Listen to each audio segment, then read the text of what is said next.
ఉపాధి నిమిత్తం కువైట్కి వెళ్లిన తెలంగాణ యువకుడి అదృశ్యం ఉదంతం విషాదవంతమైంది. కొన్ని నెలల క్రితం అదృశ్యమైన సదరు యువకుడి మృతదేహాన్ని కువైట్ పోలీసులు ఎడారి ప్రాంతంలో గుర్తించారు. పని ప్రదేశంలో జరిగిన ప్రమాదాన్ని కప్పిపుచ్చేందుకు యజమానులు మృతదేహాన్ని రహస్యంగా పాతిపెట్టినట్టు విచారణలో వెల్లడైంది.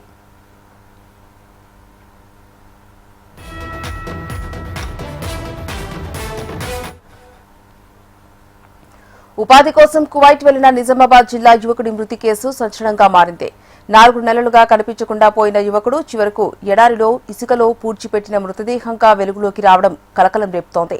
సీసీటీవీ ఫుటేజీ ఆధారంగా కేసును ఛేదించిన కువైట్ పోలీసులు ఒక నిందితుడిని అరెస్ట్ చేయగా మరో నిందితుడు పరారీలో ఉన్నట్టు తెలుస్తోంది. నిజామాబాద్ జిల్లా డిచ్పల్లి మండలం కోరట్పల్లి తండాకు చెందిన గూగులోత్ కైలాస్ మెకానికల్ ఇంజనీరింగ్ పూర్తి చేసి 2021లో ఉపాధి కోసం కువైట్ వెళ్లాడు.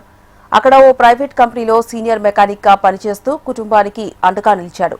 అయితే మార్చి 19న మెలాయి తండాకు చెందిన గణేష్ వాహనం రిపేర్ చేయాలని చెప్పి కైలాస్ ను తన వెంట తీసుకెళ్లాడు. ఆ తర్వాత కైలాస్ తిరిగి రాలేదు. ఫోన్ కూడా స్విచ్ ఆఫ్ వచ్చింది. కుటుంబ సభ్యులు ఆందోళన చెందారు. గణేష్ ను ప్రశ్నించగా కైలాస్ ను రూమ్ సమీపంలో దింపి వెళ్లినట్టు చెప్పారు. అయినప్పటికీ కైలాస్ ఆచూకీ లభించలేదు. దీంతో కుటుంబ సభ్యులు కువైట్ పోలీసులకు ఫిర్యాదు చేశారు. మిస్సింగ్ కేసు నమోదు చేసి దర్యాప్తు చేపట్టిన పోలీసులు సీసీటీవీ ఫుటేజీ పరిశీలించగా ఎడారి వైపు కారులో ఇద్దరు వెళ్లి తిరిగి ఒక్కరే వచ్చినట్టు దృశ్యాలు బయటపడ్డాయి. నా కొడుకు 30 ఏళ్ళాడు, ఇప్పుడు కార్తె పూనం లగ్గము. నా కొడుకు ఏం పాతకం చేసిండు, తనకు ఏం పాతకం చేసిండు. నా కొడుకు రూమ్ లోకి వెళ్ళి తోలుకపోయి చంపేసి వచ్చిండు. బొందదోడే పెట్టి వచ్చిండు. ఇటు ఇద్దరు దొంగ పనితోని వచ్చేసిండ్రు. పిల్లనంతా బంద్ అయితే సౌదీ బార్డర్ మీదకెళ్ళి వచ్చిండు. నా కొడుకు కడుపులా పాతకం లేదు. ఊరు దగ్గర ఊరు అని పోయిండు. మిషని తీసుకుంటే కార్లు తీసుకుంటే జీతం ఉంచుకోవాలి. నా కొడుకు సంపేసి వచ్చిండు. నా కొడుకు నాకు కావాలి. లేకపోతే ఆడికి ఊరి కట్టాలి. ఊరి కట్టాలి. ఆడికి సుగా కాల్పేద్దాం మనం.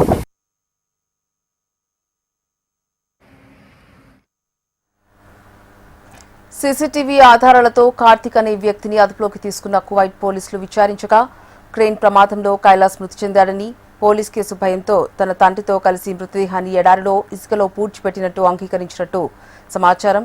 అనంతరం పోలీసులు మృతదేహాన్ని వెలికి తీసి దర్యాప్తును వేగవంతం చేశారు. మరోవైపు నిందితుడు గణేష్ భారత్కు చేరుకుని ప్రస్తుతం పరారీలో ఉన్నట్టు తెలుస్తోంది.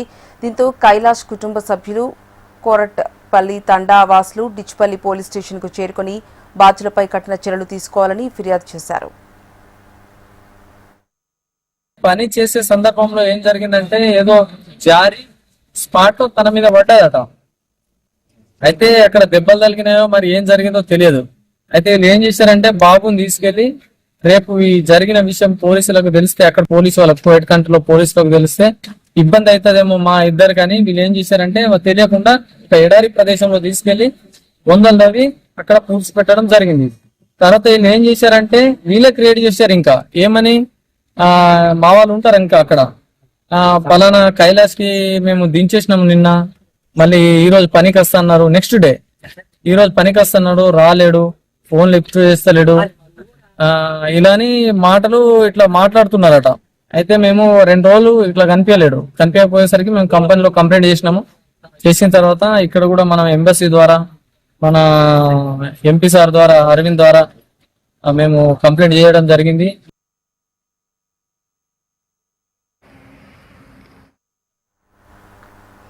ఆరు నెలల క్రితమే ఎంగేజ్మెంట్ జరిగిన కైలాస్ కు గత నెలలో వివాహం జరగాల్సి ఉండగా అతని మృతితో 2 కుటుంబాల్లోనూ విషాదం నెలకొంది.